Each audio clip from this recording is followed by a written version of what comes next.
तो हम अब बड़ी बहस शुरू करते हैं और आपको बता दूं इस बड़ी बहस में आज हमारे मेहमान कौन कौन हैं। आज मेरे साथ इंडिया न्यूज के एडिटर इन चीफ दीपक चौरसिया हैं, न्यू इंडियन एक्सप्रेस के एडिटोरियल चीफ हमारे साथ हैं प्रभु चावला। बहुत बहुत स्वागत करते हैं प्रभु जी आपका भी।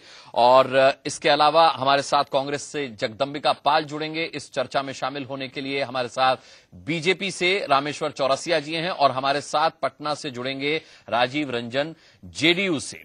तो आइए अब चर्चा शुरू करते हैं, क्योंकि दीपक, जब से उमा भारती की वापसी बीजेपी में हुई थी तब से ये कहा जा रहा था कि वो तेज तर्रारपन खत्म हो गया। अब उमा भारती का फायर ब्रांड मानी जाती थी, लेकिन अब उतना लगता नहीं कि फायर है। लेकिन आज जिस वक्त का उन्होंने चुनाव किया और जिस तरह का फायर नीतीश कुमार पर किया, उसके बाद ये कहा जा सकता है कि उमा भारती ने न केवल एक तो नीतीश कुमार को यह नसीहत दी कि वो अपने गिरेबान में झांकें, ये मौका सही है, और दूसरा एहसान का बदला चुकाने का भी इसमें एक तरीके का जेस्चर था। देखिए, बड़ी पुरानी कहावत है, 100 सुनार की एक लोहार की। उमा भारती जानती है उन्होंने कब कब कहना है। कभी कभी ज्यादा कह के वो फंस भी जाती हैं, इसीलिए जब उन्होंने दूसरी पारी अपनी शुरू की तो बहुत ही सतर्क ढंग से की। और जब उनको उपाध्यक्ष पद की कुर्सी मिल गई है, उनको अपने पार्टी के कैडर को इंटैक्ट रखना है। मोदी का जिस तरह से सपोर्ट बढ़ रहा है और जिस तरह से हमला किया मोदी का नाम लेकर नीतीश कुमार ने, उनसे उमा को उस पर भी बैलेंस करना था। उमा और नीतीश कुमार के संबंध 20 साल पुराने हैं और दोनों चूंकि पिछड़ी जातियों से आते हैं तो एक अलग किस्म का अनोखा बॉन्डिंग है। इसीलिए अगर ये कहा जाए कि उमा भारती को बीजेपी ने चुना है सीधे नीतीश पर हमला करने के लिए, तो ये गलत नहीं होगा। पहले चुनाव में, जो पहला चुनाव हुआ था नीतीश कुमार का, उसमें उमा भारती भारतीय जनता पार्टी की ओर से प्रभारी थी। उन्होंने ही मुख्यमंत्री के तौर पर नीतीश के नाम का ऐलान किया था। ऐसे कई नेता थे जनता दल यूनाइटेड के जो पहली बार मुख्यमंत्री नीतीश कुमार बने थे, जिसके बाद वो बहुमत नहीं सिद्ध कर पाए थे। उसके बाद लालू राबड़ी की एक बार फिर से सरकार वहां पर आई थी। ये बात मैं 2000 की कर रहा हूं। उसके बाद और मैं उस नाम का भी खुलासा करूंगा कि किन नेताओं ने उस वक्त वाजपेयी जी, आडवाणी और उमा भारती के सामने विरोध किया था। तो बड़ा सवाल उठाया गया है नीतीश कुमार पर। और जनता दल यूनाइटेड के नेताओं से मेरा सवाल होगा, अनुराग, जो आप जरूर पूछना, कि आखिरकार दोहरा मापदंड नीतीश कुमार सेक्युलरिज्म के मसले पर क्यों उठा रहे हैं। राजीव रंजन जी पे सीधा सवाल है। राजीव रंजन जी, आज उमा भारती ने दो बातें कही जो बहुत अहम थी। पहली बात उन्होंने ये कही कि जब अयोध्या वाली उमा से परहेज नहीं है तो फिर नरेंद्र मोदी से परहेज क्यों। और दूसरी बात उन्होंने ये कही कि जेडीयू में सहमति नहीं थी नीतीश कुमार के नाम पर, लेकिन उन्होंने जाकर मुख्यमंत्री के लिए नीतीश कुमार के नाम का ऐलान किया। इन दोनों बातों को जोड़ें तो जरूरत पड़ जाती है फिर नीतीश बाबू को अपने गिरेबान में झांकने की। सबसे पहले अनुराग जी, नीतीश कुमार जी ने राष्ट्रीय परिषद में जो बातें कही हैं वो पार्टी का ऑफिशियल स्टैंड है, और उसके बाद जो घटनाक्रम है वो देश के सामने है। जो प्रतिक्रियाएं भारतीय जनता पार्टी की प्रवक्ता की तरफ से आए और बाद में बिहार के कोर ग्रुप के साथ भारतीय जनता पार्टी के राष्ट्रीय अध्यक्ष की जो बातें हुई है और उसका शाहनवाज हुसैन साहब का जो बयान आया, मुझे ऐसा लगता है कि गठबंधन धर्म की भावना का बार बार अगर उल्लंघन करने का फैसला कर चुके हैं भारतीय जनता पार्टी के कई नेता, वैसे इसके पीछे कई वजहें हैं। मुझे कहना नहीं चाहिए, मैं इस बात को कहना बहुत उचित भी नहीं समझता था, लेकिन मुझे ऐसा लगता है कि कई बार सत्ता से, संगठन से लंबे निर्वासन के बाद, वापसी के बाद दीपक चौरसिया जी ने भी संकेत दिया, और मुझे ऐसा लगता है कि कहीं ना कहीं उमा भारती जी के बयान में ये उपस्थिति को महसूस कराने का भी एक तरीका था। लेकिन गठबंधन की जटिलताओं को और बढ़ाने के जो ये तरीके हैं, ये दुर्भाग्यपूर्ण। नहीं, ये उल्लंघन क्यों मानते हैं आप? गठबंधन धर्म का उल्लंघन, इसे क्यों मान रहे हैं? राज को राज नहीं रहने दिया या फिर कुछ गलत बयानी की उमा भारती ने?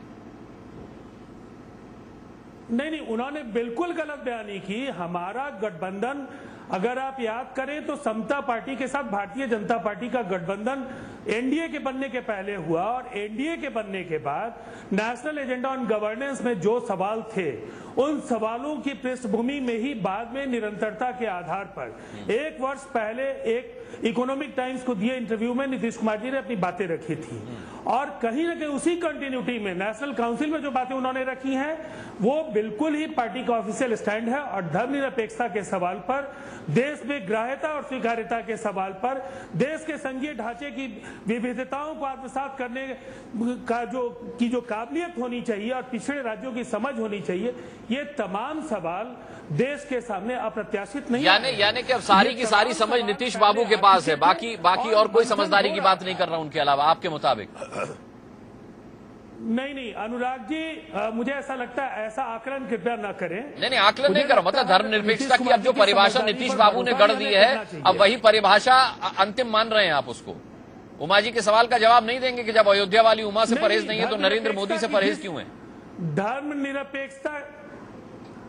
धर्मनिरपेक्षता की जो परिभाषा नीतीश कुमार जी ने रखी है वो देश के संविधान में धर्मनिरपेक्षता को जिस तरीके से परिभाषित किया गया है उससे अलग हटकर के वो परिभाषा नहीं है। और अगर गुजरात या किसी देश के किसी राज्य में अगर किसी पार्टी की कोई सरकार बनती है तो ये उस दल का निर्णय होगा, लेकिन देश में अगर गठबंधन में हम एक घटक दल हैं और बिहार में हमारे जीते सीटों के आधार पर गठबंधन के राष्ट्रीय नेतृत्व को फैसले लेने हैं तो निश्चित तौर पर घटक दलों की भूमिका को समझना होगा और उनकी प्राथमिकताओं और उनकी प्रतिबद्धताओं का सम्मान करना होगा और यही बुनियाद है गठबंधन की। जी दीपक जी, सिर्फ एक बात यहाँ पर मैं कहना चाहूंगा राजीव रंजन जी से, क्योंकि उन्होंने भारत के संविधान की बात की है। अगर भारत के संविधान को वो उठाकर पढ़ेंगे तो सेक्युलरिज्म शब्द का जो ट्रांसलेशन है वो धर्म निरपेक्षता नहीं पंथ निरपेक्षता है। और राजीव रंजन जी को इस जवाब देना होगा कि ये पंथ निरपेक्षता धर्म निरपेक्षता में कैसे बदल गई और टीके और टोपी तक ही ये पंथ निरपेक्षता और धर्म निरपेक्षता क्यों सिमट कर रह गई। लेकिन बहस में उससे पहले मैं प्रभु चावला जी को लाना चाहूंगा, क्योंकि वो इन तमाम चीजों के चश्मदीद और इकलौते गवाह हैं। जो समता पार्टी से गठबंधन हुआ, बहुत बड़ी बहस चल रही है प्रभु जी इस देश के अंदर कि क्या होनी चाहिए धर्मनिरपेक्षता और क्या नीतीश जी धर्मनिरपेक्षता के अंदर चाहते हैं और मोदी को वो क्यों रोकना चाहते हैं। लेकिन क्या ये हकीकत नहीं से गठबंधन हुआ, बहुत बड़ी बहस चल रही है प्रभु जी इस देश के अंदर कि क्या होनी चाहिए धर्मनिरपेक्षता और क्या नीतीश जी धर्मनिरपेक्षता के अंदर चाहते हैं और मोदी को वो क्यों रोकना चाहते हैं। लेकिन क्या ये हकीकत नहीं है कि एनडीए का नेशनल एजेंडा फॉर गवर्नेंस बाद में आया था और उससे पहले नीतीश कुमार पूना के अंदर भारतीय जनता पार्टी की एक नेशनल एग्जीक्यूटिव की बैठक में समता पार्टी के एक नेता के तौर पर होकर आए थे और उन्होंने सिद्धांतों और पार्टी की पॉलिसी से सहमति जाहिर की थी। तब धारा 370 कॉमन सिविल कोड और अयोध्या जैसे मुद्दे को एजेंडा से निकाला नहीं गया था। प्रभु जी बिल्कुल ठीक कह रहे हैं आप। जो पूना का सम्मेलन हुआ था, अगर उसकी वीडियो क्लिपिंग कहीं आपको मिल जाए तो मैं चाहूंगा कि इंडिया न्यूज को उनको प्ले अप करना चाहिए, क्योंकि नीतीश कुमार जी को मैं अच्छी तरह जानता हूँ। 1974 से लालू प्रसाद जी को भी जानता, जयप्रकाश मुर्मू ये सब लोग शामिल थे। धर्मनिरपेक्षता एक अवसरवादी शब्द नहीं है कि जब आपको इसकी जरूरत पड़े उसको यूज कर लें और उसके बाद उसके भूल जाएं। धर्मनिरपेक्षता जैसे आपने दीपक ने कहा नहीं, पंथ निरपेक्षता होनी चाहिए। नीतीश कुमार को बड़ा सिलेक्टिव याद रहता है कि क्यों इसलिए कर रहे हैं कि मैं, अब आपने कल ही दिखा दिया, परसों को दिखा रहा था कि टोपी पहनने से उन्होंने मना कर दिया। या इसको अगर सिंबॉलिक लेकर के चलें कि सिंबल की टोपी पहनने से कोई आदमी सेकुलर हो जाएगा, नहीं पहनने से कम्युनल हो जाएगा, इस बात को मैं भी नहीं मानता। पर सवाल ये है कि आप बार बार इस बात को उठा रहे हैं कि सेकुलरिज्म, इन्होंने अभी कहा कि जो कोएलिशन का धर्म है उसका विरोध कर रहे हैं। मैं ये पूछना चाहूंगा इनसे कि जो परसों तरसों अखबारों में खबर छपी है जेडीयू के हवाले से, क्योंकि आजकल प्राण चलन भी चलता रहता है कि गडकरी साहब ने कहा था कि हम मोदी को नहीं बनाएंगे। इस तरह की इन्फॉर्मेशन जेडीयू ने डिनाई नहीं की, उनको डिनाई करनी चाहिए थी कि हमने ऐसा नहीं कहा किसी को। उस तरह से बयान आएगा नितिन गडकरी का कि नहीं हमने नहीं कहा ऐसी कोई बात। तो ये जो चल रही है नूरा कृषि, उसके बाद आपको 20,000 करोड़ मिल भी जाते हैं यूपीए से, तो ये सब एक तरह से देखा जाए कि किस तरह से छुप करके बातें कि नीतीश कुमार कोशिश करें कि वो नए मधुली में बन जाए। कि मधुली ने भी उठाया था कि उनको कांग्रेस का समर्थन देना था, कांग्रेस के समर्थन के लिए उन्होंने ड्यूअल मेंबरशिप का सवाल उठा लिया। तो समाजवादी पार्टी के बैकग्राउंड के कुछ लोग जो होते हैं कुछ चीजें भूल जाते हैं। अच्छे लोग हैं, जुझारू लोग हैं, झगड़ा करते हैं, संघर्ष करते हैं, ईमानदारी के साथ रहते हैं, परंतु जब इनको कोई तोड़ना होता है किसी चीज को, उसके पीछे कोई ना कोई एक सैद्धांतिक बातें निकाल लेती हैं। पूना के बाद मैं एक और याद दिलाऊंगा आपको, 2002 के दंगों के बाद गुजरात के अंदर एक फंक्शन हुआ था जिसमें रेलवे मिनिस्टर के रूप में नीतीश कुमार खुद गए थे, मोदी के साथ स्टेज शेयर किया था। उस भाषण को भी अगर आपको निकाला जाए तो काफी चीजें साफ हो जाएंगी कि नीतीश कुमार जी ने क्या है। प्रॉब्लम यह है कि नीतीश कुमार को सपोर्ट बीजेपी के चौरसिया साहब मेरे साथ बैठे हुए हैं, वहां की बीजेपी जो है जेडीयू में मर्ज हो चुकी है। सरकार में जितनी बीजेपी एक मंत्री को छोड़ करके वो सिर्फ जेडीयू के अंदर ही है। वहां के जितने भी नेता हैं वो सारे जेडीयू के अंदर। जैसे मीटिंग हुई है, बी टीम है, बी टीम, जेडीयू की बी टीम है। बीजेपी नहीं है, वो तो बीजेपी है ही नहीं। सवाल ये है कि जेडीयू की बी टीम आ रहा है कि नितिन गडकरी किसी के घर में जाकर के डिनर किए थे, वहां नीतीश कुमार को बुलाया गया था, वहां क्यों बातें थी? इस तरह की मीटिंग क्यों होती है? बीजेपी के नेता नीतीश कुमार से क्यों बात करते हैं? सवाल ये है कि पार्टी टू पार्टी कॉन्टेक्ट होना चाहिए। जेडीयू गठबंधन में है, नीतीश कुमार नहीं है। ये बात भूल जाते हैं बीजेपी के कुछ नेता। नीतीश कुमार को जेडीयू से बड़ा कर दिया उन्होंने, उसकी वजह से नीतीश कुमार अपने आप को कहते हैं कि मैं जेडीयू हूं, जैसे कुछ लोग कहते हैं मैं बीजेपी हूं। पार्टी टू पार्टी संगठन से होना चाहिए। शरद यादव प्रधान उनके अध्यक्ष हैं, उसके माध्यम से बात होना चाहिए। नीतीश कुमार कैसे डिफाइन करेंगे पार्टी की लाइन क्या होगी? आपस में डिसाइड करें। उन्होंने नीतीश को नेता चुना है। मैं याद हूं, मैं भारती के साथ था जो उन्होंने नीतीश कुमार को बनाया था। मेरे को उसकी और भी बातें पता है जो मैं नहीं बताना चाहता। नीतीश कुमार को कैसे बनाया गया था मुख्यमंत्री उस वक्त, उनकी अपनी पार्टी के लोग, मैं नाम भी ले सकता हूं अगर चाहेंगे कि कौन विरोध कर रहे थे उनका, उसको छोड़िए। परंतु नीतीश कुमार एक ईमानदार चीफ मिनिस्टर है, अच्छा काम भी किया कुछ जो है। परंतु ये धर्मनिरपेक्षता के नाम से कि आप प्रधानमंत्री के कैंडिडेट बन जाएंगे, आप सिद्धांतों को भूल जाएंगे, उसके पीछे मैं नीतीश कुमार को जिम्मेवार नहीं मानूंगा। बीजेपी के नेताओं को मानूंगा जो संगठन से हट करके बिना संगठन के व्यक्ति से बात करते हैं। जेडीयू से बात करना चाहिए। ये चौरसिया साहब बताएंगे, बिहार के हैं ये भी, इनको भी लगता है कि वहां जाने से परेशानी होगी, इनको निकाल दिया जाएगा बीजेपी से, ये इसलिए दिल्ली में रहते हैं। चौरसिया जी, देखिए बातें जो हो रही है, मैं तो एक दूसरी चीज कहना चाहता हूं आपको मुस्कान जी। आज देश की जो परिस्थिति है और जिस तरह की बातें आई, हम तो वो भी देख कर रहे थे। देखो एक बात भूल रहे हैं, प्रभु जी ने सही उठाया, बिहार में सिर्फ जेडीयू की सरकार नहीं है, बिहार में एनडीए की सरकार है, हम घटक दल हैं। तो बिहार में जो नफा नुकसान होगा उसको हमें भी भुगतना पड़ेगा। आज बिहार की जनता जो हमें मैंडेट दी, उसका यही सीधा था कि वो जनता 40 साल के कांग्रेस के कुशासन से और 15 साल के लालू जी और कांग्रेस के मिलीजुली कुशासन से तंग आ चुकी थी। हमको ओवरवेलमिंग मैंने, हमने 5 साल काम किया, उसके बाद और मेजोरिटी।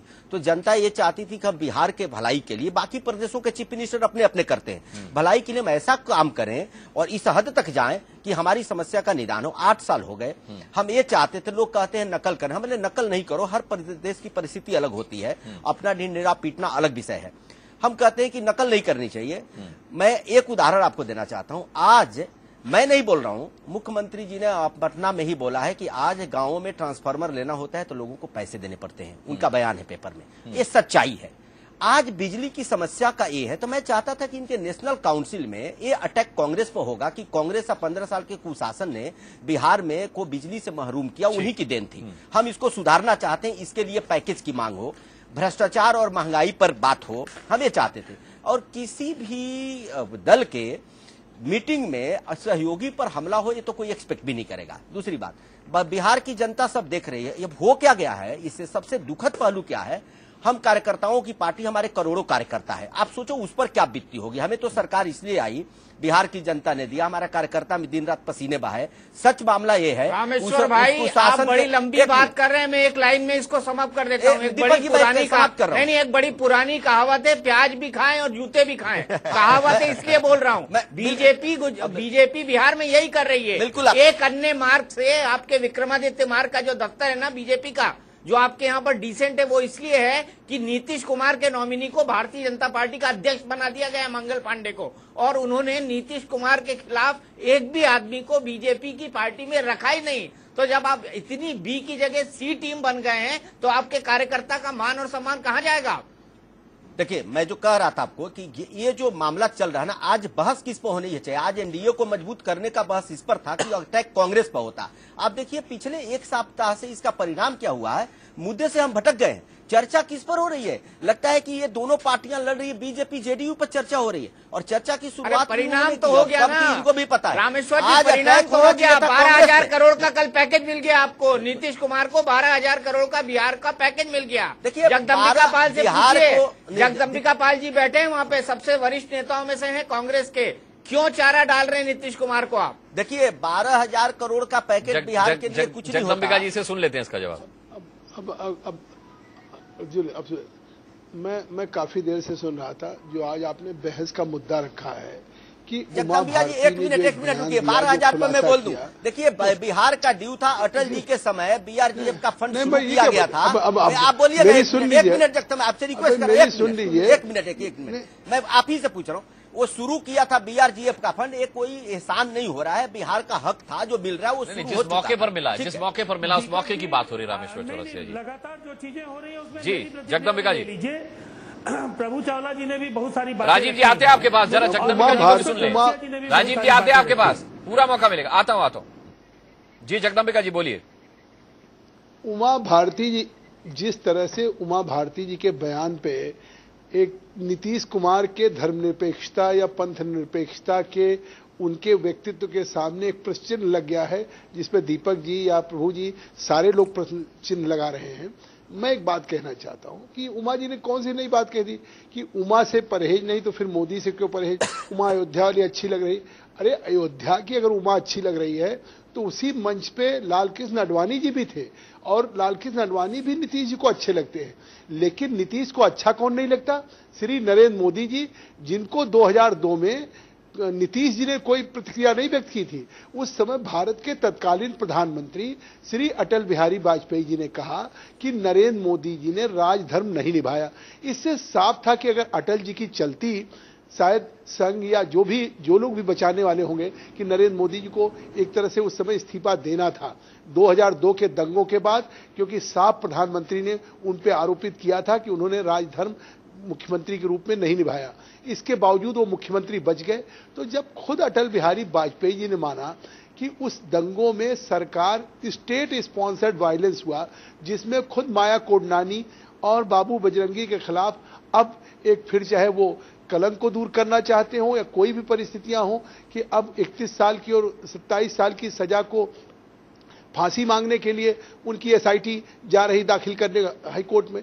तो ये सवाल उठता है कि अगर आज नरेंद्र मोदी जी उस 2002 के जो जिस तरह से पूरे देश में एक जो सांप्रदायिक सौहार्द का ढांचा टूटा गुजरात में, जिसकी पीड़ा कन्याकुमारी से कश्मीर तक है, अगर उनको भारत के आज प्रधानमंत्री का सवाल है कि भारतीय जनता पार्टी अगर उनको प्रधानमंत्री के उम्मीदवार के रूप में घोषित करेगी तो शायद जेडीयू उनके साथ न चल पाए। तो इसमें मैं समझता हूं कि उनका एक जो है वो बात एक सिद्धांत है, एक तार्किक है। उमा भारती जी आज प्रधानमंत्री के उम्मीदवार नहीं है।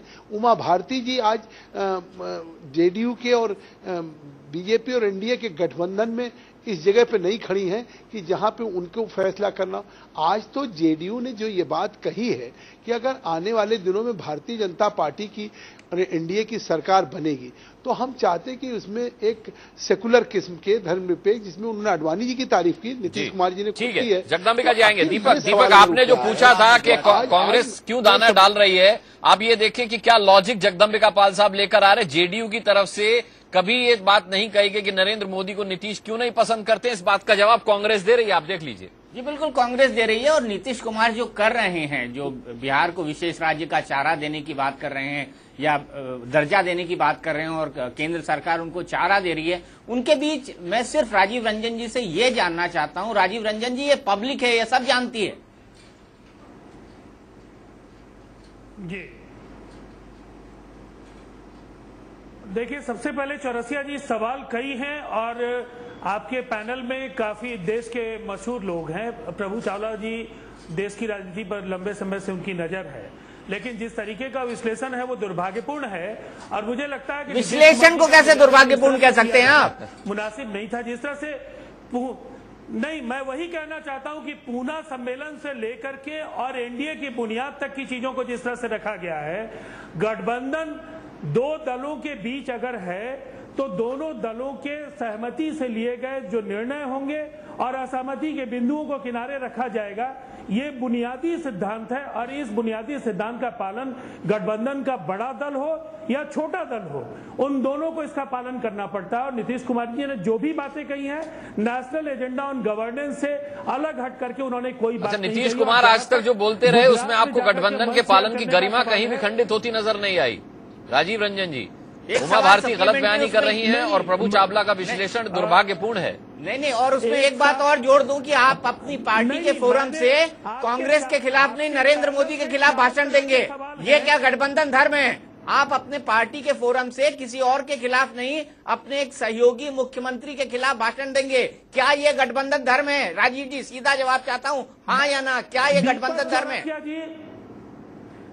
नहीं, दीपक चौरसिया जी, अगर आप पिछले 6 महीने के बयान देखेंगे, लगातार नीतीश कुमार जी पर जिस तरह के आरोप लगे, कैलकाटा में, बिहार में गुजरात मॉडल लागू किए जाने की बातें हुई, उसके पहले भारतीय जनता पार्टी के नेताओं ने लगातार बयानबाजी की है और उसके बाद नीतीश कुमार जी ने किसी राज्य का नाम नहीं लिया है, उन्होंने न किसी नेता का नाम लिया है।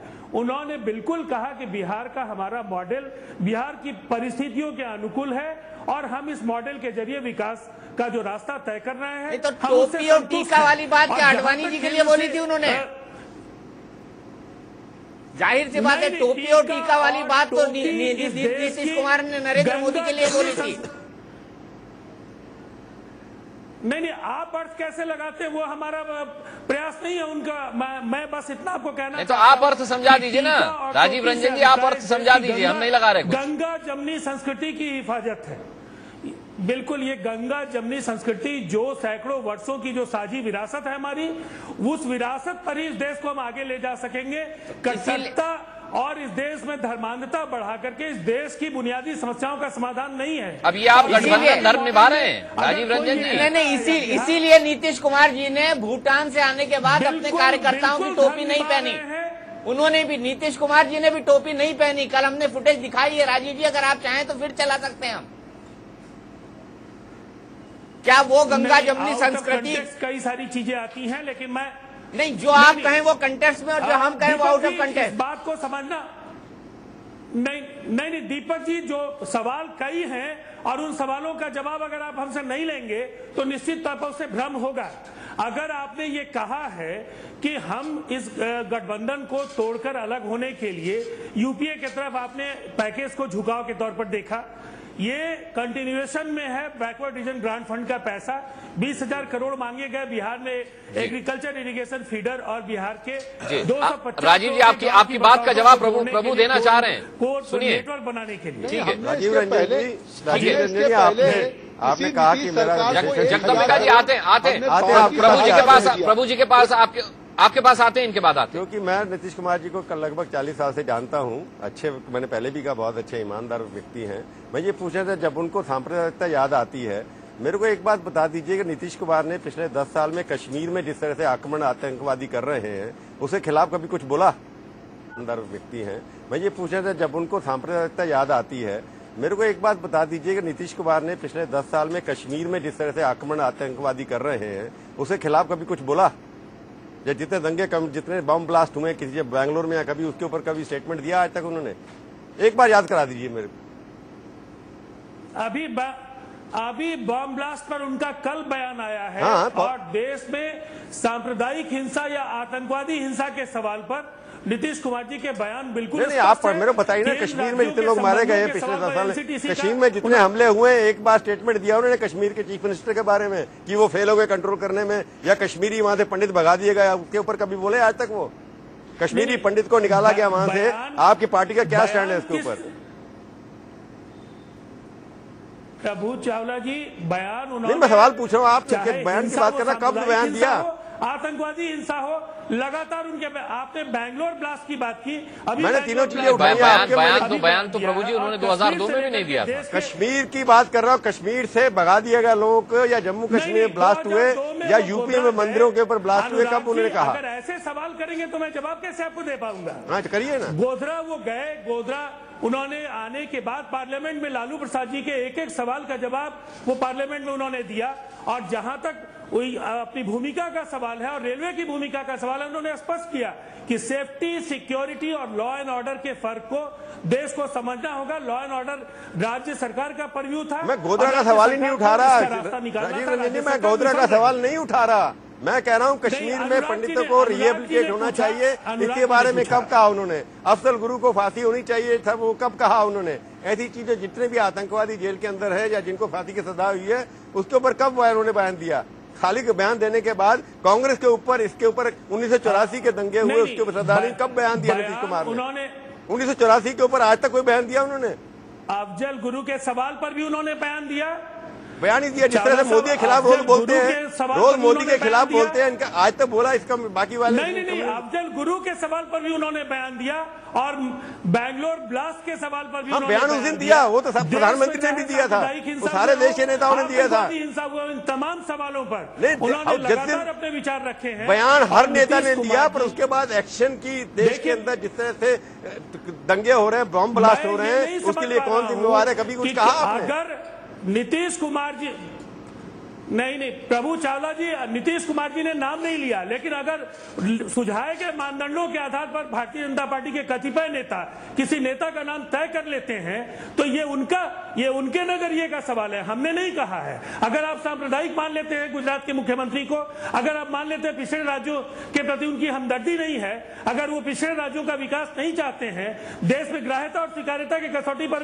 वो स्वीकार्य नहीं है, अगर ऐसा गुजरात के मुख्यमंत्री के बारे में भारतीय जनता पार्टी के लोग मान लेते हैं कि इस आधार पर उनको एलिमिनेट कर दिया गया है संभावित उम्मीदवारों की सूची से, तो मुझे लगता है कि उनको सोचना है। हमने तो नहीं कहा है, हमने कभी नहीं कहा किसी व्यक्ति का नाम लेकर के। इन सवालों पर अगर किसी व्यक्ति के बारे में उनकी नाम लेने की गुंजाइश अब रह कहाँ गई? जिस तरीके से नीतीश बाबू, आपके प्रवक्ता अभी परसों थे मेरे साथ, उन्होंने नाम लेकर के बोला, कल शिवानंद तिवारी जी ने नाम लेकर के बोला है, आप कि देश को कहां भ्रमित कर रहे हैं?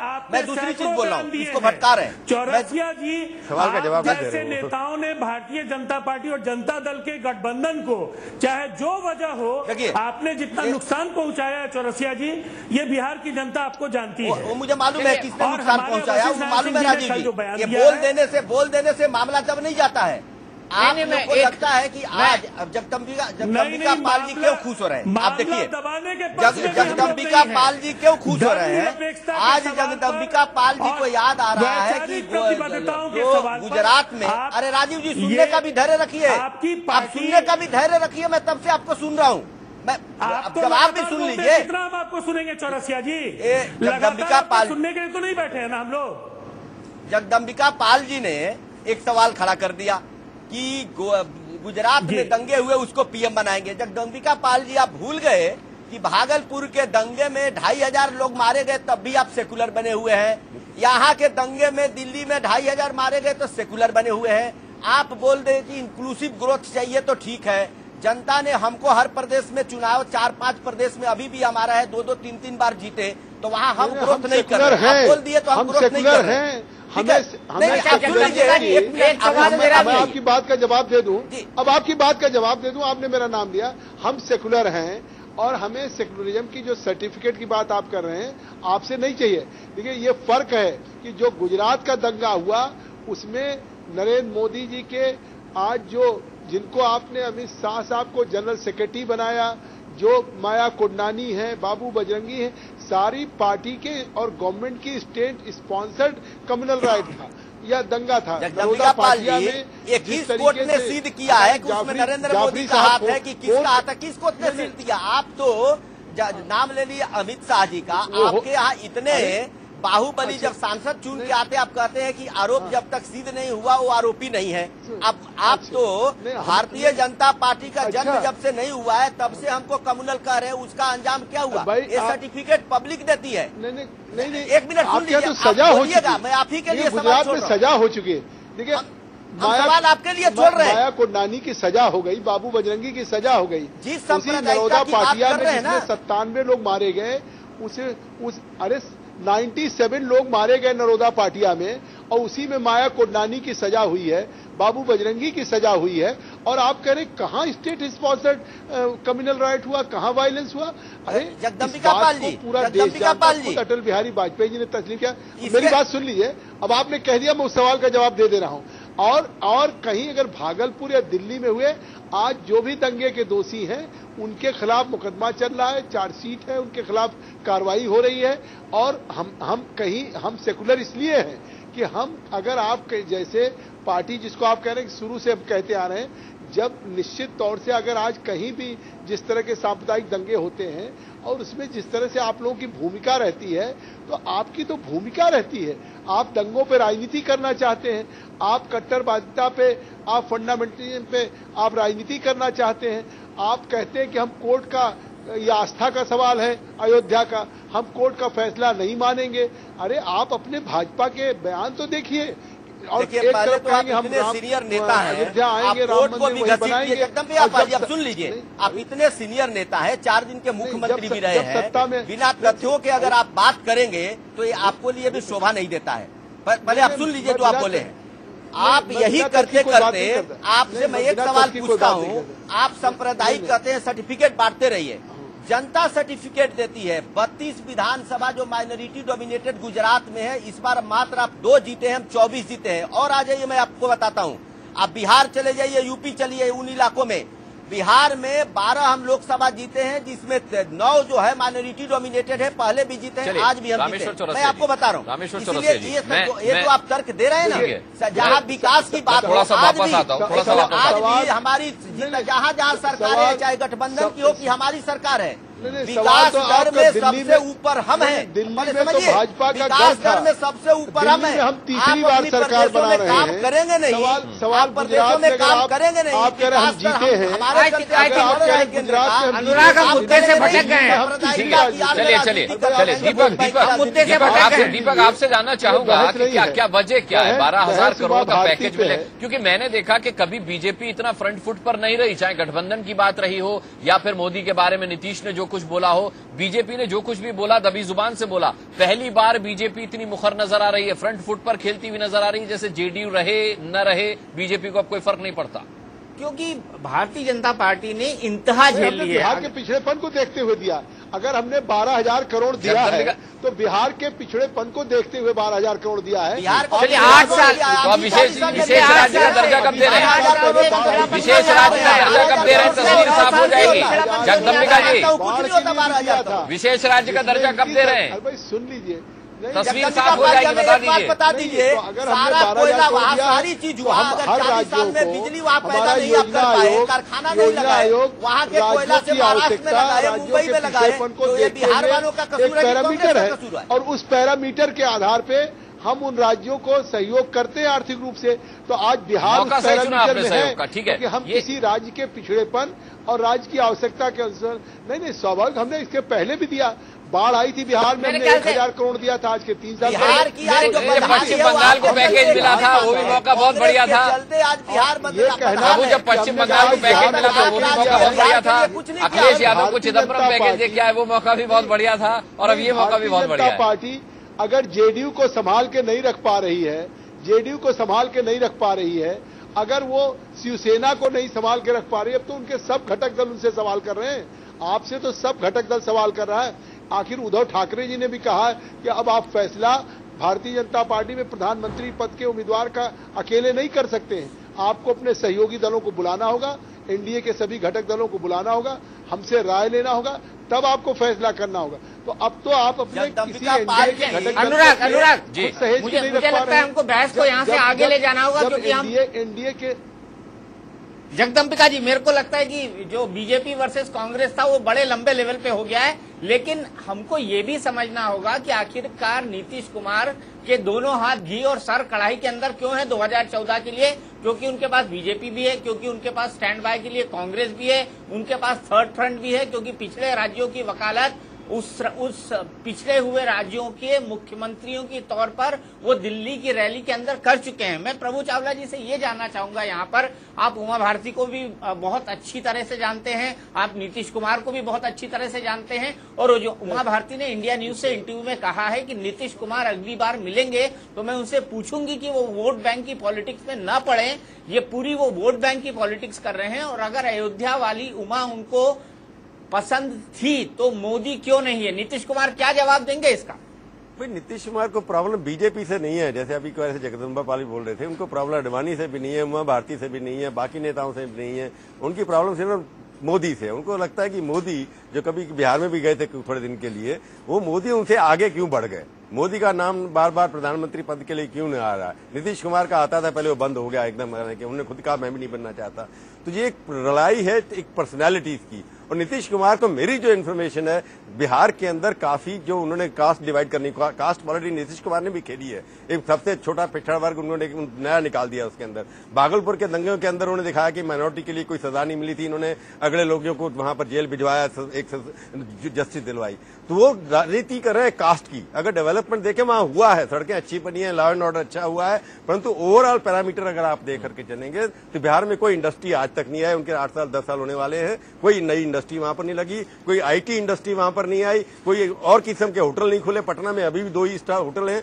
तो वहां पर डेवलपमेंट जो होना चाहिए, कॉलेज कोई अच्छे नहीं खुले, इंडस्ट्री कोई अच्छी नहीं खुली, तो एक कम्युनल बेस की तरफ ले जा करके वो अपने जो कंसोलिडेशन करना चाहते हैं कि अगर उनके वोट कम हो गए हैं तो उसको बढ़ाने के लिए क्या तरीका है कि अपने माइनॉरिटी भाइयों का वोट ले दिया है, उसी इश्यू उठा रहे हैं। परंतु वो जवाब क्या देंगे? जवाब दे देंगे कि मेरे को अंदर की बात तो ये है कि मेरे को अपने वोट बचाने हैं। नीतीश कुमार अपने वोट बचाने की कोशिश कर रहे हैं। पॉपुलैरिटी जितनी, जो आदमी इंडस्ट्रीज का प्यारा हो जाता है, मेरा तो ये मानना है पिछले 40 साल की हिस्ट्री के अंदर जिस राजनीतिक दल, जिस नेता ने कॉर्पोरेट सेक्टर का सहारा ले लिया, वो कॉर्पोरेट के सहारा लेने के बाद जो बॉम्बे को प्यारा होगा वो पटना को प्यारा नहीं हो सकता। उनके आसपास के लोग सारे के सारे जो हैं कॉर्पोरेट के जुड़े हुए हैं। बीजेपी के नेता भी जो कॉर्पोरेट में प्यारे हैं उनके साथ जुड़े हुए हैं। तो कॉर्पोरेटाइजेशन हो गया नीतीश कुमार का। उसके चक्कर में अपना वो सेक्युलर इमेज ला करके जो वोट उनके गिरते चले जा रहे हैं वहां पर, उसको पूरा करना चाहते हैं। वो यही कहेंगे मेरी मजबूरी है, आप अपना काम करिए, मैं अपना काम करूंगा। अंदर दोनों एक ही है। जी दीपक। राजीव रंजन, ये सवाल यहाँ पर ये उठता है कि कहीं धर्मनिरपेक्षता की इस लड़ाई में जिस विकास के एजेंडे को आप आगे रखते हैं, वो विकास का एजेंडा कहीं पीछे तो नहीं हो जा रहा है? क्योंकि यही नीतीश कुमार है जिनको काले झंडे दिखाए जाते हैं, जिनके सभाओं में काले कपड़े पर पाबंदी लगा दी जाती है, जिनकी रैलियों के अंदर पब्लिक जाकर हंगामा करती है, जिनको अपने जनता दरबार को रद्द करना पड़ता है। तो आखिरकार 8 साल होते होते इतना रोष क्यों आ गया कि आपके खुद के मुख्यमंत्री को सड़क पे निकलना बिहार के अंदर अब मुश्किल हो रहा है? क्या इसी के चलते वोटों के कंसोलिडेशन की बात कर रहे हैं? ये नहीं बोलेंगे। मैं उम्मीद करूंगा कि फर्दर कोई इंटरप्शन नहीं हो, तो मुझे कम ही समय दीजिए लेकिन मैं अपनी बात रख पाऊं। बिल्कुल बिल्कुल। पहली बात है, बिहार ने पिछले 5 वर्षों में इस देश में ग्रोथ रेट अव्वल दर्जे पर कायम रखने का कीर्तिमान स्थापित किया है। संसाधनों के अभाव से जूझ करके जिस राज्य ने स्लेट पर नई इबारत लिखी है, वो देश और दुनिया की नजर में है। सड़कों का जाल बिछा है, लॉ एंड ऑर्डर स्टैब्लिश हुआ। ये प्रभु चावला जी को भी हम धन्यवाद देंगे, उन्होंने एक्नॉलेज किया। हमारे यहाँ आधारभूत संरचना के क्षेत्र में जो सबसे बड़ी कमजोरी थी बिजली, और जो पाइपलाइन में हमारे प्रोजेक्ट्स हैं, हम अपनी जरूरतों को 2016 तक पूरी करने की स्थिति में होंगे, इसलिए कि उनकी निरंतरता और उनके प्रगति को हम लगातार मॉनिटर कर रहे हैं। और अब है धर्मनिरपेक्षता और विकास के एजेंडे का सवाल। धर्मनिरपेक्षता ये पार्टी की बुनियादी सिद्धांत, पार्टी का बुनियादी जुड़ाव है इससे, और ये पार्टी कहीं से भी इस सवाल पर कंप्रोमाइज नहीं कर सकती है। और जहां तक डेवलपमेंट का सवाल है, इन दोनों के रिश्ते को देखेंगे आप, चाहे वो अलीगढ़ मुस्लिम यूनिवर्सिटी के ब्रांच को बिहार में एक अलायंस के साथ रहकर के भी जो भी माइनॉरिटी वेलफेयर के इस सवाल पर कंप्रोमाइज नहीं कर सकती है। और जहां तक डेवलपमेंट का सवाल है, इन दोनों के रिश्ते को देखेंगे आप, चाहे वो अलीगढ़ मुस्लिम यूनिवर्सिटी के ब्रांच को बिहार में एक अलायंस के साथ रहकर के भी जो भी माइनॉरिटी वेलफेयर के प्रोग्राम्स हैं, बिहार में गठबंधन ने एक अच्छा काम किया और देश में अच्छा संदेश गया है कि इस देश में, इस राज्य में बहुसंख्यक और अल्पसंख्यक जो भी तबके हैं, उन सबके विकास की योजनाएं सरकार के पास है। और सरकार ने 2005 के बाद जो लगातार चुनाव में जीत की निरंतरता जारी रखी है, अब 2 विधानसभा चुनाव और उसके बाद के 5 उपचुनाव, हम एक चुनाव नहीं हारे हैं। और लोकतंत्र में जनादेश से बड़ा कोई सर्टिफिकेट नहीं है कि जनता के बीच आपका नेता कॉन्फिडेंस एंजॉय कर रहा है कि नहीं, जनता का स्नेह और आशीर्वाद उसको है कि नहीं। ये बिहार का सच है और लगातार हमने चुनावों में जीत का सिलसिला अगर जारी रखा है, वो तो मोदी साहब ने भी रखा है। जानती है कि उनके राजीव जी हारे तो कभी मोदी भी नहीं है, मोदी की जीत का सिलसिला भी बदस्तूर जारी है। नहीं, नीतीश 2 बार जीते, मोदी 3 बार जीते। 3 बार जीत गए, तो हैट्रिक हो गई उनकी। नहीं, आपने बिहार के संबंध में बातें रखी थी, हमने किसी सिंगल पार्टी रूल्ड स्टेट की बात नहीं की है। इस 25 वर्षों के इस देश में कोalition से बड़ा कोई ग्राउंड रियलिटी नहीं है और बिहार कोalition के लिए एक मॉडल है देश का। चलिए, कोalition के लिए मॉडल है। इसलिए भी इंपॉर्टेंट है कि आज भारतीय जनता पार्टी के पास 18% वोट है, कांग्रेस के पास 25% वोट है। इन दोनों दलों को हमारे जैसे दलों के बगैर देश में मैजिक मार्क तक पहुंचना इतना आसान नहीं है। और ये भारतीय जनता पार्टी गठबंधन का जो समझदार नेतृत्व है वो जानता है कि उकसाऊ भाषण देने वाले नेता अपना काम करेंगे, लेकिन गठबंधन के समझदार लोग आपस में बैठ करके समाधान भी निकालेंगे। उकसाऊ नेता, बिल्कुल ठीक से। तो अनुराग एक मिनट यहाँ पे इंटरप्ट करना चाहूंगा क्योंकि मेरे पास एक बहुत क्रूशियल क्वेश्चन है। मावलंकर हॉल, शरद यादव, जनता दल यूनाइटेड के अध्यक्ष, उन्होंने कहा नेता बयान तो दे देते हैं लेकिन शाबिर अली, ये कुछ नाम ज्यादा ले लेते हैं। शाबिर अली, आपके प्रवक्ता, आपके जो दूसरे प्रवक्ता हैं वो देवेश ठाकुर, आपके बिष्ट साहब जो आपके इंफॉर्मेशन मिनिस्टर हैं, ये तो कह चुके हैं कि मोदी का नाम आए 1 मिनट के अंदर हम सरकार और गठबंधन तोड़ देंगे। कल आपके एक मंत्री ने तो यहां तक कह दिया कि गठबंधन का क्रियाक्रम तो हो चुका है, अब 13वीं होना बाकी है। और आप मुझसे पूछ रहे थे एक नाम बता दीजिए। आप बताइए। शाबिर अली, आपके जो मंत्री जी हैं, कल जो उनका बयान आया है वो, आपके देवेश चंद्र ठाकुर से लेके नीरज कुमार, ये जो बयान देते हैं जिसमें बार बार मोदी का नाम लेते हैं, शिवानंद तिवारी, क्यों? क्या आप गठबंधन धर्म की मर्यादा का उल्लंघन नहीं करते हैं जब मोदी का नाम लेते हैं आपके प्रवक्ता? नहीं, दीपक, एक चीज ऐड करना चाहता हूं। इनका मैंने बयान सुना अभी, बड़ा इंटरेस्टिंग था। इन्होंने कहा कि कांग्रेस के पास 25% वोट है और बीजेपी के पास 18% वोट है। ये दोनों दल हमारे बिना सरकार नहीं बना सकते। इसका मतलब ये कोई इशारा कर रहे हैं कि हम उन कांग्रेस के साथ भी जा सकते हैं। मतलब यही निकाला जा सकता है। मैं गलत हूँ प्रभु? मुझे लग रहा है आंखों में इशारा हो गया। आंखों में इशारा हो चुका है कांग्रेस और जेडीयू के बीच में। कहा कि कांग्रेस और दोनों हमारे बिना नहीं बना सकते। मतलब जेडीयू कांग्रेस के साथ जाने के लिए तैयार है, ये निकलता है। मतलब उसका मेरा हो सकता है मैं गलत हूँ। संघीय ढांचे का सम्मान कीजिए। राष्ट्रीय दल हो या क्षेत्रीय दल हो, इन सबको मिलकर के दोनों गठबंधनों में उनकी भूमिका है। और जहां तक राष्ट्रीय गठबंधन है, 24 दलों से आज 4 दल पर हम आए हैं। नहीं, मैंने अपने दल की बात बताई है कि राष्ट्रीय जनतांत्रिक गठबंधन को अगर आगे का सफर तय करना है तो बड़े दल के पास जो वोट है, और सामने यूपीए की भी बात मैंने इसलिए की है कि अलायंस में जो रीजनल अलायंस को लेकर के जो दोहरे मानदंड रहते हैं और बड़े दलों में जो इस तरह की सोच अगर है तो उसे उभरने की जरूरत है। ये जमीनी यथार्थ है इस देश का। और जहां तक गठबंधन में उकसाऊ भाषण की बात है, आपने हमारे दल के नेताओं के नाम लिए, भारतीय जनता पार्टी के भी कई नेताओं के बयान है, लेकिन कल जो बातें राजनाथ सिंह जी ने कही हैं या हमारे यहाँ बिहार की इकाई के अध्यक्ष वशिष्ठ नारायण सिंह जी ने जो बातें कही हैं, मुझे लगता है इन दोनों बयानों के बाद जो बयान आए हैं वो बयान दुर्भाग्यपूर्ण है और इस तरह के बयान नहीं आने चाहिए थे। नहीं, लेकिन आप बच कैसे सकते हैं? क्योंकि 15 मिनट पहले आप इसी सांस में गिना रहे थे। आप बता तो दीजिए कि हमारे किस नेता ने नरेंद्र मोदी का नाम लिया। मैंने बता दिया। आपके यहाँ तो ऐसे 25 नेता भारतीय जनता पार्टी के अंदर हैं। रामेश्वर चौरसिया जी आपके पैनल में बैठे हैं, लगातार बिहार के सरकार की धज्जियां उड़ाते रहे पिछले 1 साल। सवाल तो आपने उठाया था ना राजीव रंजन जी, सवाल तो आपने उठाया था। के नाम है राजीव जी, जो भी बोलना है आप बोल देते हो, जानकारी तो रहती नहीं आपको। रामेश्वर चौरसिया ने बिहार के सरकार की धज्जियां, बिहार की सरकार आपकी है, हमारी भी है, हम बिहार में इक्वल भागीदार है। कैसे मानते हैं कि सरकार आपकी है? बिहार में विकास हो रहा है तो आप उसके लिए जिम्मेदार नहीं है। इस तरह की भाषा मत बोलिए, भूल जाते हैं, भाषा मत बोलिए। मेरे पास जो मंत्रालय वो जितना अच्छा काम कर रहा है शायद आपका नहीं कर रहा है। शिक्षा और सिंचाई का क्या हाल कर रखा आपने? आप भूल जाते हैं कि भारतीय जनता पार्टी की सरकार में और गठबंधन की सरकार में जो भारतीय जनता पार्टी के साथ है वो विकास कर रहा है। वो विकास का मॉडल हमारा ही है।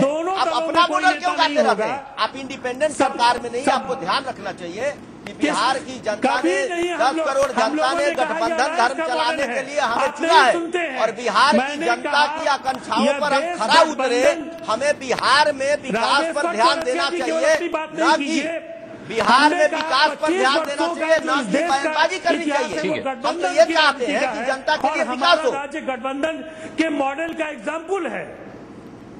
चौरसिया जी, मैंने आपको, आप सुन नहीं पाते हैं। मैंने कहा बिहार का आप कहाँ सुनते हैं? आप बोल रहे हैं, मुझे तो बोलने भी नहीं देते। आप बोले जा रहे हैं, की बात रिपीट किए जा रहे हैं, आपके पास बोलने को भी कुछ नहीं है। मैंने यही बोला कि ये गठबंधन का विकास है, आपका विकास नहीं है। आप विकास करते हैं। भारतीय जनता पार्टी में जब से अटल बिहारी वाजपेयी जी की सरकार बनी, एक मॉडल इस देश के सामने हमने प्रस्तुत किया, चाहे वो हमारी सरकार प्रदेशों में रही है, चाहे गठबंधन की सरकार प्रदेशों में रही है। हमारे साथ वही रहेंगे जो विकास करेंगे। अब उसी का मॉडल है कि गुजरात में भी विकास हुआ, पंजाब में भी हुआ, छत्तीसगढ़ में हुआ, मध्य प्रदेश में हुआ, हिमाचल में वहां हुआ और बिहार में भी विकास हो रहा है। हमारा तो मोटो है विकास। हम 100 करोड़ की राजनीति करते हैं, हम जात पात की राजनीति नहीं करते हैं, हम सांप्रदायिक जात पात की राजनीति करती है सबसे ज्यादा। अरे आप सुन तो लीजिए, अभी तो आप बोल रहे थे, मैं चुप था इतनी देर से। आप इस गठबंधन के खिलाफ आप बोलते रहे। हाँ, आप सुन तो लीजिए। दूसरी बात, आप एक वर्ग की बात करें तो आप सांप्रदायिक हो, हम सांप्रदायिक हो, आप धर्मनिरपेक्ष रहते हैं। हम 100 करोड़ की बात करते हैं, पूरे जनता की, समाज को बांटने की बात नहीं करते हैं, तो हम सांप्रदायिक हो गए। आप अलग अलग विकास का मॉडल चलाते। अरे विकास सबके लिए होता है, अलग अलग जातियों और धर्मों के लिए अलग विकास नहीं होता है। विकास होगा तो सबके लिए होगा। अगर विकास हमारे प्रदेशों में हुआ है, उसका आयु कम बढ़ा है। आज मैं एक चीज आपको बताना चाहता हूँ, आप याद रखिएगा जिंदगी भर। आप जिस गुजरात की बात करते हैं, ठीक है, देखिए समय की पाबंदी है। दीपक, एक फाइनल कमेंट सबसे ले लेते हैं। सबसे ज्यादा अगर मुस्लिम भाइयों का विकास हुआ है तो गुजरात में, इसलिए हो कि विकसित प्रदेश है। अनुराग, राजू भाई और रामेश्वर जी, चलिए प्रदेशों में। ठीक है, चलिए, मेरे पास समय की बहुत बड़ी कमी है। दीपक, आपका फाइनल कमेंट में लेना चाहूंगा। जो प्रभु ने कहा था कि एक क्षेत्रीय पार्टी के नेता है, एक शीर्ष नेता है नीतीश कुमार, जबकि मोदी लार्जर देन लाइफ बन चुके हैं। क्या बिना मोदी का नाम लिए नीतीश नेशनल कैडर के नेता नहीं बन सकते? क्या मोदी का नाम लेना उनकी राजनीतिक प्रोपेगेंडा के लिए जरूरी है? क्या यही है सब कुछ? देखिए, मंसूबे दोनों ने साफ कर दिए, रामेश्वर चौरसिया जी ने भी कर दिए हैं, प्रभु ने तीखा विश्लेषण किया। चलते चलते मुझे लगता है कि हमको एक शगुफा और छोड़ देना चाहिए कि आखिरकार वो जेडीयू के कौन कौन नेता थे जो 2000 और 2005 में नहीं मुख्यमंत्री देखना चाहते थे नीतीश कुमार को। प्रभु, आप कुछ खुलासा करना चाहेंगे इस पे? आप भी छोड़िए ना इसको, फिर झगड़ा हो जाएंगे। पार्टी में बहुत दल बनते हैं कि जनता पार्टी से जनता दल के अंदर 12 दल बन चुके हैं। उन 12 नेताओं में से एक नेता, 2 होते थे, इनके अपने हो सकता है जो सबसे बड़े नेता उन्होंने ऑब्जेक्शन किया हो। बिल्कुल ठीक, जॉर्ज फर्नांडिस और लेकिन मौका आएगा तो बताएंगे। चलिए, मौका आएगा तो बताएंगे। बिठाएंगे जब उसको बुलाकर कहेंगे तुमने कहा था कि नहीं कहा था। अच्छा, आखिरी सवाल ले लेते हैं अनुराग। मैं राजीव भाई से भी पूछना चाहता हूँ और रामेश्वर जी से भी, दोनों गठबंधन के सहयोगी, हमने इनकी प्रेम वार्तालाप 20-25 मिनट का भी देखा है। रामेश्वर जी, आपसे और आपसे एक लाइन में जवाब, जेडीयू और बीजेपी के बीच तलाक कब होगा? देखिए, मैं मानता हूं आप जितना भी ये विश्लेषण हो रहा है तो वो भी, जितना भी ये मामला शुरू हुआ दुर्भाग्यपूर्ण है। आज देश की समस्या को एड्रेस करना चाहिए था एनडीए को। कांग्रेस के खिलाफ जनता तैयार है, यूपीए के खिलाफ। ये जो भी बहस हो रहा है, इससे तो कांग्रेस को फायदा हो रहा है। मैं ये आपको फिर बताना चाहता हूँ। ठीक है, आज भी समय नहीं है, बिल्कुल समय नहीं है, आज भी समय नहीं है। हमारा गठबंधन रहेगा और ये जो भी है गठबंधन रहेगा। जनता, क्या राजीव रंजन जी, आप भी स्पष्ट हैं कि गठबंधन रहेगा? चुना है गठबंधन, क्या आप भी स्पष्ट हैं? अगर आप उनको चुप करा सके तो मैं जरूर बोलिए, समय बहुत कम है। पहली बात ये, अनुराग जी और दीपक चौरसिया जी, हमारी पार्टी केंद्र में बदलाव चाहती है और केंद्र में जो भ्रष्टाचार और महंगाई है उसके सवाल पर हम पूरी तन्मयता के साथ कार्यक्रमों में लगे रहे हैं। लेकिन बदलाव ऐसे तरीकों से नहीं हो कि रोग और जो मर्ज है, गठबंधन रहेगा या नहीं रहेगा आपका? बीमारियां है वो और ज्यादा बढ़ आप फिर सवाल का जवाब नहीं दे रहे हैं। गठबंधन, हम तो अपनी ओर से इस गठबंधन को जारी मानते हैं, लेकिन निश्चित तौर पर सैद्धांतिक प्रतिबद्धता, वैचारिक जो प्रतिबद्धताएं हैं उनके साथ अगली लड़ाई हम लड़ेंगे। चलिए, बहुत बहुत शुक्रिया आप सभी का। बड़ी बहस में कुल मिलाकर के जो सवाल दीपक ने पूछा था, जो सवाल उमा भारती ने पूछा था, जिसका जवाब हम जेडीयू से लेना चाहते थे कि अयोध्या वाली उमा से परहेज नहीं है, तो फिर नरेंद्र मोदी से परहेज क्यों है? इसका जवाब जेडीयू की तरफ से नहीं आया, बल्कि कांग्रेस ने दिया कि यूं है परहेज नीतीश कुमार को नरेंद्र मोदी से। स्केच तैयार हो रहा है, अब तस्वीर क्या बनती है ये तो वक्त बताएगा। बहुत बहुत शुक्रिया हम सभी का करना चाहेंगे बड़ी बहस में आज हिस्सा बनने के लिए। एक छोटे से ब्रेक के लिए रुक रहे हैं, बहुत जल्द वापस लौट